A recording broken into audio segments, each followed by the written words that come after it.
दोस्तों, ये कहानी शुरू होती है 12वीं शताब्दी के शुरुआत से, जब नालंदा विश्वविद्यालय को बख्तियार खिलजी नाम के एक मुस्लिम शासक द्वारा नष्ट कर दिया गया था। जी हाँ, बिल्कुल सही सुना आपने। दरअसल कहानी कुछ ऐसी है कि विक्रमशिला विश्वविद्यालय के जैसा ही नालंदा विश्वविद्यालय भी पढ़ाई करने के लिए दुनिया भर में प्रसिद्ध था और दूर दूर से स्टूडेंट्स यहाँ पर पढ़ने के लिए आते थे। यहाँ से बेहतरीन शिक्षा हासिल करने के बाद वे अपने राज्य और देश में लोगों के बीच जाकर बौद्ध धर्म का प्रचार प्रसार किया करते थे। खैर, आपको बता दें कि नालंदा विश्वविद्यालय के प्रांगण में करीब 10,000 से ज्यादा विद्यार्थी पढ़ा करते थे और उन्हें पढ़ाने के लिए करीब 1600 से अधिक टीचर मौजूद थे। ये सिलसिला यूं ही चलता रहा और नालंदा विश्वविद्यालय अपने देश के साथ साथ दुनिया के कई देशों में अपनी शिक्षा को फैला रहा था। कहा जाता है कि एक बार मुस्लिम शासक बख्तियार खिलजी की तबीयत बिगड़ गई और अपना इलाज करवाने के लिए वो यहां वहां भटक रहा था। उसने कई वैद्य हकीमों से अपना इलाज करवाया, लेकिन उसकी तबीयत में किसी भी प्रकार की कोई सुधार देखने को नहीं मिल रही थी, जिससे वह हमेशा चिंता में डूबा रहता था। बहरहाल उस समय की यात्री सभी विषयों को पढ़ने वाले आचार्यों से मुलाकात करते हुए बख्तियार खिलजी के राज्य में जा पहुंचे। वहां पर पहुंचने के बाद पता चला कि बख्तियार खिलजी बहुत बीमार है और उनसे नहीं मिल सकता। हालांकि यात्री के विशेष आग्रह पर खिलजी उनसे भेंट करने के लिए मान गया। भेंट करने के बाद यात्री ने उससे कहा कि अगर आप बुरा ना माने तो हम आपके इलाज के विषय में कुछ कहें। इस पर खिलजी ने उनसे कहा कि जरूर बताइए। यात्री ने कहा कि नालंदा विश्वविद्यालय में मेडिसिन विभाग के प्रमुख पंडित राहुल श्रीभद्र आपका इलाज कर सकते हैं और हमें पूरी उम्मीद है कि आप बिल्कुल ठीक हो जाएंगे। यात्री की बात पर बख्तियार खिलजी सहमत हुआ, लेकिन एक शर्त पर, और वो शर्त रहा कि वह किसी भी प्रकार की ऐसी दवा नहीं खाएगा जो भारतीय मेथड से बनी हो। खैर, राहुल श्रीभद्र को उसकी शर्त के बारे में पता चला और उन्होंने इस्लाम की पवित्र किताब कुरान को उसे भेंट देते हुए कहा कि आपको रोज एक पन्ना पढ़ना है और आप जल्दी ठीक हो जाएंगे। पंडित राहुल श्रीभद्र की बात को मानकर वो रोज कुरान का पेज पढ़ने लगा और धीरे धीरे वो ठीक भी हो गया। बख्तियार खिलजी का इस तरह ठीक होना उसे किसी जादू से कम नहीं लगा और वो जानना चाहता था कि कुरान का एक एक पेज पढ़ने से वो ठीक कैसे हो गया। आखिरकार पूछताछ करने के बाद उसे पता चला कि जिस कुरान को वो हर रोज पढ़ रहा था उसके हर एक पन्ने पर दवाई का लेप लगा हुआ था और पढ़ते समय पन्ने पलटते हुए थूक के माध्यम से दवाई उसके शरीर में जाती रही और इस तरह वह धीरे धीरे ठीक हो गया। सब कुछ जानने के बाद बख्तियार खिलजी काफी आग बबूला हुआ। पंडित राहुल श्रीभद्र की ये योजना उसे उसकी तौहीन करने जैसी लगी, क्योंकि वह किसी भी भारतीय वैद्यों द्वारा बनाई गई दवा को नहीं खाना चाहता था। वह सभी को काफिर समझता था और उससे ये बर्दाश्त नहीं हो रहा था कि उसके हकीमों ने इतना प्रयास किया फिर भी वह ठीक नहीं हुआ, लेकिन पन्ने पर दवाई का लेप लगाने से वह ठीक हो गया। उसने कसम खाई कि वह नालंदा विश्वविद्यालय के पंडितों को सबक सिखाएगा और जिस विश्वविद्यालय के आचार्य से वह ठीक हुआ उसे भी तबाह कर देगा। अपने वादे पर कायम रखते हुए खिलजी ने अपने सैनिकों के साथ नालंदा विश्वविद्यालय पर हमला बोल दिया। खिलजी सहित उसके सभी सैनिक तलवार भाले के साथ नालंदा के सामने आ पहुंचे और सैनिकों की एक टुकड़ी विश्वविद्यालय के प्रांगण में घुस गई। फिर उसके बाद जो हुआ वो दिल को दहला देने वाला मंजर था। दुनिया भर में शांति और अहिंसा का संदेश देने के साथ साथ शिक्षा प्रदान करने वाला नालंदा विश्वविद्यालय अब खिलजी जैसे क्रूर और हिंसावादी शासक की क्रूरता को झेल रहा था। विश्वविद्यालय में रह रहे ना सिर्फ बुद्धिस्ट मॉन्क बल्कि भगवान बुद्ध की दी हुई शिक्षा को लेने आए सभी विद्यार्थियों को भी उसका प्रकोप सहना पड़ा। बिना किसी दया भाव को दिखाते हुए खिलजी और उसके सैनिकों ने असहाय और निर्दोष शिक्षक, मॉन्क और विद्यार्थियों को जान से मार डाला। नालंदा विश्वविद्यालय के प्रांगण में मानो खून की नदियां बह रही हो और चारों तरफ बस चीख पुकार ही मची थी। शांति और अहिंसा का पाठ पढ़ाने वाले सभी आचार्य और विद्यार्थियों ने कभी नहीं सोचा होगा कि उन्हें यह दिन देखना पड़ेगा। पूरा विश्वविद्यालय खून से लथपथ था और खिलजी को निर्दोष लोगों के ऊपर जरा सी भी रहम नहीं आ रही थी। कहा जाता है कि खिलजी ने जब नालंदा विश्वविद्यालय पर जानलेवा हमला किया, उसके हमले से तो हजारों निर्दोष मारे गए, लेकिन जो अपनी जान बचाकर भागने में कामयाब हुए वो अलग अलग स्थानों पर जाकर छिप गए। साथ ही कुछ महत्वपूर्ण पांडुलिपि को लेकर तिब्बत की ओर रवाना हो गए, जहां पर जाकर उन्होंने बौद्ध धर्म का प्रचार प्रसार किया, साथ ही शांति और अहिंसा का संदेश भी दिया।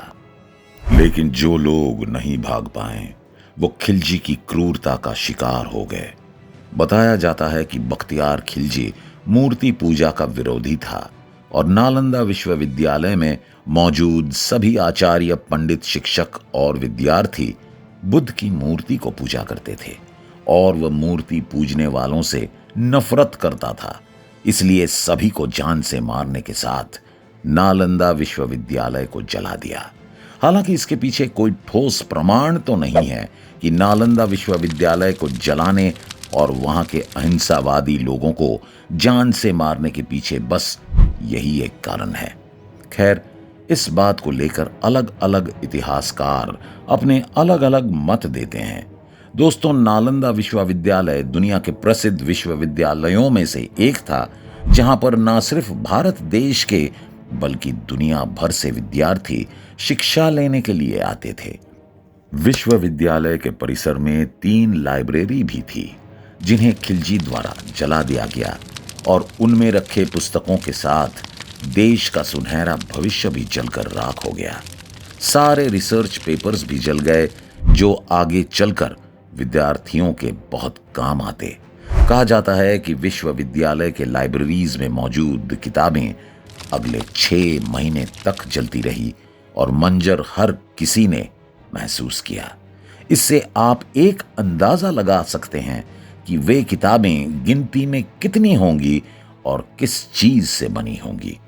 खिलजी इस बात से भली भांति परिचित था कि नालंदा विश्वविद्यालय दुनिया का एकलौता ऐसा विश्वविद्यालय है जो अच्छी और बेहतरीन शिक्षा के लिए प्रसिद्ध है, और अगर इसे नष्ट कर दिया जाएगा तो देश का भविष्य भी नष्ट हो जाएगा। खैर, वीडियो में आगे बढ़ें तो दुनिया भर में प्रसिद्ध नालंदा विश्वविद्यालय खिलजी के आक्रमण के बाद पूरी तरह नष्ट हो चुका था और समय के साथ साथ उसने एक खंडहर का रूप ले लिया। समय गुजरता गया और नालंदा विश्वविद्यालय मिट्टी के नीचे दब गया। धीरे धीरे लोग भी इसे भूलते गए और ये सालों तक धूल के नीचे दबा रहा।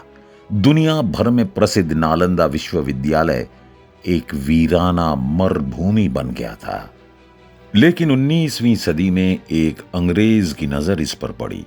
दरअसल 19वीं सदी में नालंदा विश्वविद्यालय की खोज करने वाले अंग्रेज अफसर को एक चाइनीज यात्री की डायरी मिली, जिसमें से उसे नालंदा विश्वविद्यालय के बारे में काफी कुछ इंफॉर्मेशन मिला।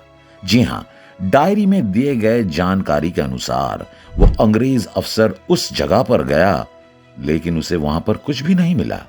उसके बाद वो सबूत की तलाश में वहीं पर टहलने लगा और तभी उसे 5वीं शताब्दी की ईंटों के अवशेष मिले।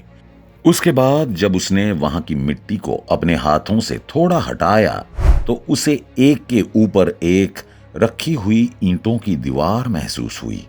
फिर क्या, उस अंग्रेज अफसर ने उस जगह को खुदाई करके नालंदा विश्वविद्यालय की जीते जागते इतिहास को दुनिया के सामने लाया। चाइनीज यात्री की डायरी के अनुसार नालंदा विश्वविद्यालय में करीब 1500 शिक्षक थे और 10,000 के आसपास विद्यार्थी शिक्षा लेते थे। इसका अलावा 108 विषयों की शिक्षा दी जाती थी और सभी विश्वविद्यालय के प्रांगण में बैठकर शिक्षा हासिल करते थे। दुनिया के अलग अलग कोने से विद्यार्थी यहाँ पर शिक्षा हासिल करने के लिए आते थे और उन सभी के लिए अलग अलग भाषाओं में भी शिक्षा दी जाती थी। 100 से ज्यादा भवन और इमारतें बनी हुई थी और हर एक भवन में कुएं की सुविधा थी। जगह जगह स्टडी हॉल और हर किसी के लिए रहने की सुविधा थी। इतना ही नहीं, हर एक विद्यार्थी के लिए एक एक कमरा था और जहां पर वो आराम के साथ सो, बैठ और पढ़ सकता था।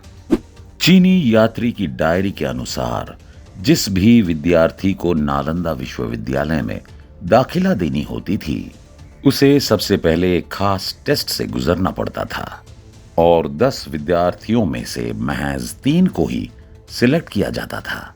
इसमें कोई शक नहीं है कि ये विश्वविद्यालय काफी लंबा और चौड़ा था, जो इस तरह का दुनिया का एक लौता विश्वविद्यालय था। 19वीं सदी में जब इसकी खुदाई चालू हुई, तब इसका केवल 5% ही खोदा गया और इसके बाद इसकी खुदाई को बंद कर दिया गया। हालांकि साल 2016 में एक बार फिर इसकी खुदाई शुरू हुई और यूनेस्को द्वारा इसे वर्ल्ड हेरिटेज साइट के रूप में चुना गया। वैसे अब आपके मन में ये सवाल जरूर उठ रहा होगा कि इतने बड़े विश्वविद्यालय को किसने बनवाया और क्या एक ही व्यक्ति ने इसका निर्माण करवाया? तो इसका जवाब है कि इसे एक व्यक्ति ने नहीं, बल्कि अलग अलग शासन काल में अलग अलग राजाओं ने बनवाया था। जी हाँ, बिल्कुल सही सुना आपने। नालंदा विश्वविद्यालय को 3 राजाओं ने बनवाया था, जिनमें से पहला राजा का नाम कुमार गुप्त है, जो मगध के राजा हुआ करते थे। 5वीं सदी में कुमार गुप्त ने नालंदा विश्वविद्यालय की स्थापना किया था। इसके बाद 7वीं शताब्दी में कनौज के राजा हर्षवर्धन ने इसकी दूसरी मंजिल का निर्माण करवाया था। वहीं पर 9वीं शताब्दी में बंगाल के राजा देवपाल राणा ने इसकी तीसरी मंजिल का निर्माण करवाया।